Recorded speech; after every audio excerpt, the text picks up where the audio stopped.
এটা হচ্ছে ভিভিপ্যাট এবং এটা ভিভিপ্যাটের কেবল। এটা হচ্ছে ব্যালট ইউনিট এবং এটা ব্যালট ইউনিটের কেবল।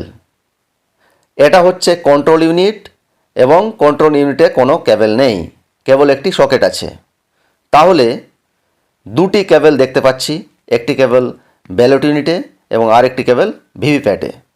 কন্ট্রোল ইউনিটে কোনো কেবল নেই, কন্ট্রোল ইউনিটে সকেট আছে, অর্থাৎ একটি কেবল এখানে ঢুকবে এবং আরেকটি সকেট আছে ভিভিপ্যাটে, এখানে আরেকটি কেবল ঢুকবে। সকেট 2 এবং কেবল 2। এখন প্রশ্ন হচ্ছে কোন কেবলটি কোন সকেটে ঢুকবে। আপনাকে কোনো কিছুই ভাবতে হবে না। এই কেবলটি ভিভিপ্যাট থেকে বের হচ্ছে, তাই এটি ভিভিপ্যাটের সকেটে নিশ্চয়ই ঢুকবে না। তাহলে কোথায় ঢুকবে? কন্ট্রোল ইউনিটে।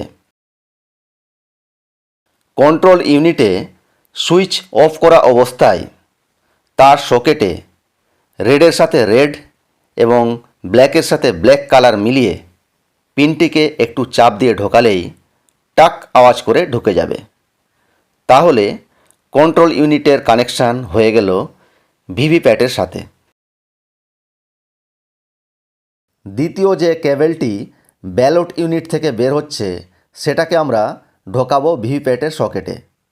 রেডকে রেডের দিকে রেখে পিনটিকে ঢোকানো হলো।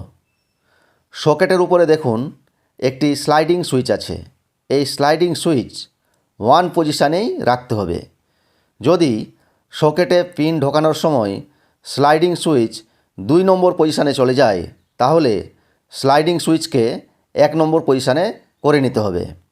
ভিভিপ্যাটের নবটি হরিজন্টাল পজিশানে আছে। কন্ট্রোল ইউনিটের সুইচ অন করার আগেই এই নবটিকে অ্যান্টি ক্লকওয়াইজ ঘুরিয়ে ভার্টিক্যাল পজিশানে করে নিন। ভোটদান কক্ষে ভিভিপ্যাট মেশিনকে রাখব বাম পাশে এবং ব্যালট ইউনিটকে রাখব তার ডান পাশে। মক পোলের সময় ভোটদান কক্ষে এইভাবে রেখে দেব। কন্ট্রোল ইউনিট থাকবে 3rd পোলিং অফিসারের টেবিলে। এবার কন্ট্রোল ইউনিটের সুইচ অন করা হলো। এখানে গ্রিন লাইট জ্বলবে, এখানেও গ্রিন লাইট জ্বলবে।